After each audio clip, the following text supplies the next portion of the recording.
everyone, welcome back to our channel. If you're new here, please subscribe. I'd really love that. If you're returning, how you doing? Grab your coffee, maybe a snack, maybe a seltzer, maybe some chocolate. You're definitely going to need your prepper notebook and a pen, okay? I very much like doing these types of videos, okay? Getting back to basics, getting back to being of the prepared mind and not just talking about, current events, okay? What we're going to be talking about today are, survival foods that can be found at the grocery store. And I'm sure you're saying to yourself, oh, dear Lord, Autumn, I already know. Listen, I know you probably know about this stuff already, but there are a lot of people who are just now getting into prepping that probably don't know about this kind of stuff, okay?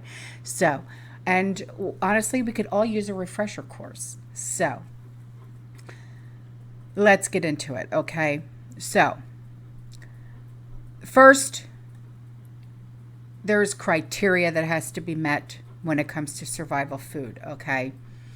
And there are many criteria that you will want to keep in mind when stockpiling food for survival, including but not limited to each of these things that I'm going to be talking about, okay?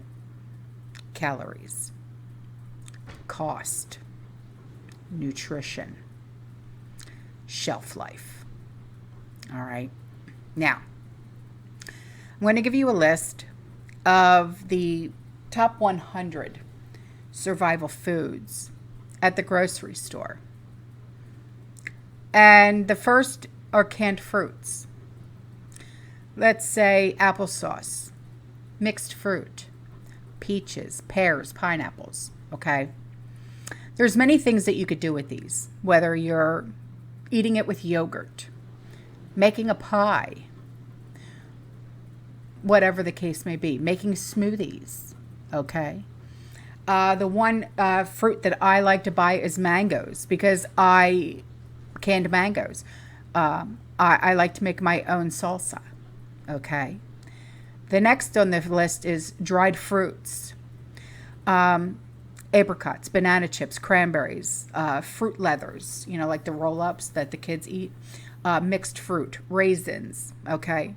Make your own trail mix, okay? These are just easy, simple things that you can do that have a lot of nutritional value to them.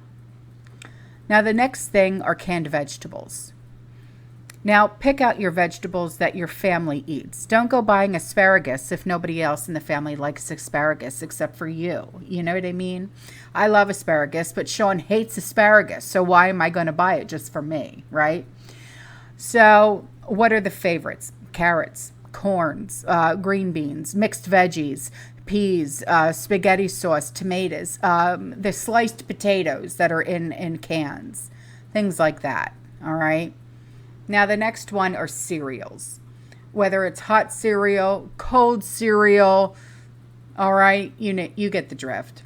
Now, the next one is flours, whether it be pancake mix, waffle mix, baking flour, so you can make your breads, you can make your pastas, okay? The next one is pasta. There's a variety of different pastas that are used for different things. You've got your fettuccine, your linguine, your macaronis, your ramen, your spaghetti. I like to buy ditallinis. I like to buy orzos because why? They're small and you can put them in soups. And for toddlers, they're great little pieces for toddlers to eat as well, okay? So the next one is obviously potatoes. Now, I'm talking about dry potatoes, okay? Get the hash brown mixes. Get the instant potatoes, okay? The next one, rice, white rice. White rice actually stores better and longer than brown rice, okay?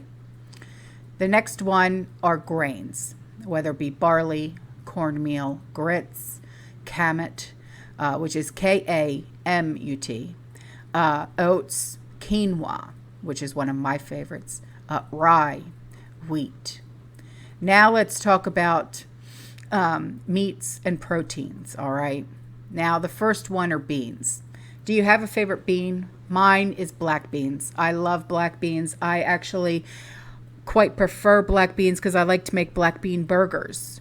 Okay, so let's look at your black beans, your baked beans, black-eyed peas, garbanzo beans. Garbanzo beans are what is made from hummus. Kidney beans, lentils, lima, pinto. Now, how about beef jerky? Do you have a food dehydrator? You can make your own jerky. Okay, now let's look at canned meat. Beef, chicken, tuna, spam, right? Vienna sausages. I like the canned roast beef because I like to make open-faced roast beef sandwiches. And it's delectable. It really is. It's like the stick to your ribs type diner type meal with the mashed potatoes and the corn on the side with a good slice of bread. Okay. Now the next is nuts and seeds. Almonds, mixed nuts, peanuts, pecans, sunflower seeds, walnuts. My favorite are pistachios. Now, let's take a look at nut butters, whether it be almond, cashew, peanut butter, okay? Now, a lot of times people do have a allergy to peanuts or nuts, so be careful with that. But it is a very good source of protein, okay? So now let's look at protein bars. Pure protein bars. I make my own protein bars. I use ground flaxseed, chia. There's different things that you can put in to make your own protein bars. Peanut butter, honey, oats, quick oats I use, dried fruit. There's so many different ways you can do it. What I'll do is for November's newsletter, because I always put out a small cookbook every month, I will add my my protein bar recipe. Okay, it's very, very good, and it's very, very simple. It's a no bake. Okay. Now, the next one is miscellaneous foods. So let's look at condiments like barbecue sauce, honey, hot sauce, jams and jellies, ketchup, mustard, salad dressing, soy sauce, syrups. Okay. Now, drinks. How about coffee, right? Whether it's regular coffee that you brew or instant coffee, all right? Hot chocolate, Gatorade powder, juice mixes, protein powder, tea. Now, how about just regular old ingredients that we will use for a variety of different things? Baking powder, baking soda, different kinds of cooking oil, whether it be olive oil, vegetable oil, peanut oil, coconut oil, okay? Different things. Ghee, okay? Lard. Lard isn't just for cooking, though. You can make your own candles out of lard. Powdered eggs. I make my own powdered eggs. Powdered cheese, powdered milk, salt, spices. Make sure you do get a lot of good spices, because the one thing that everyone will get after a certain time is food fatigue. But as long as you have a good amount of spices, different spices, okay?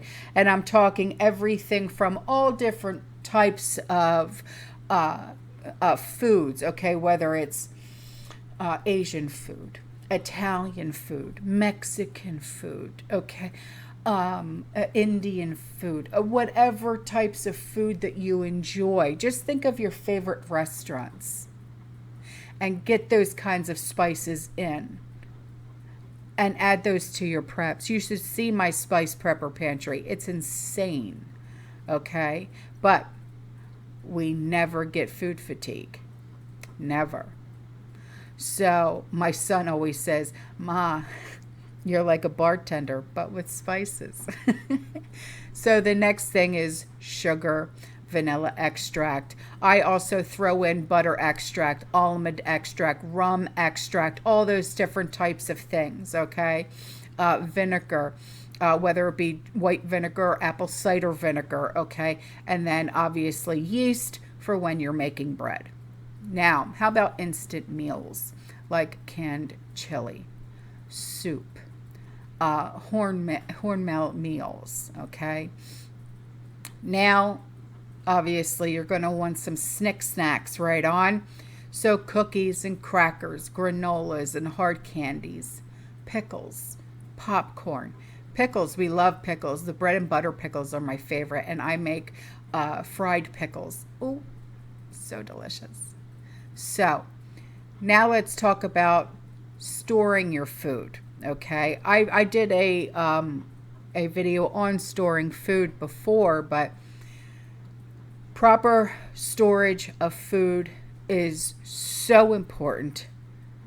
It's so important than the type of food or how much you store. Why? Because if you don't store it properly, it's all going to go bad, okay? And you might as well just not have stored anything at all. So view your food storage as an investment. Okay, think of it as an insurance policy. Okay, one that is arguably more valuable than any other investment, any other insurance policy that you've ever made, because you literally cannot live without it. Okay, now first you need to find a good location for your food cache. All right. Now, here are some really good qualities that you'll need to look for in a food storage location. No direct sunlight. Room temperature, no greater than 80 degrees Fahrenheit, but less than 70 degrees would make your food last a lot longer. Okay. No mold, no pests, no moisture. Okay. Now, based on the criteria that I just gave you, you should have no difficulty in coming up with a few different places in your home to store your food. Now, obviously, there are many ways to store food. There's Mylar bags, of course, food grade buckets with lids, vacuum seal the food. You know, there's different ways, okay, that are extremely successful in storing your food properly. So, that's all for this video, guys. I love you. I'll see you in the next one. You stay safe, you stay positive, you keep prepping, and as always, fearless.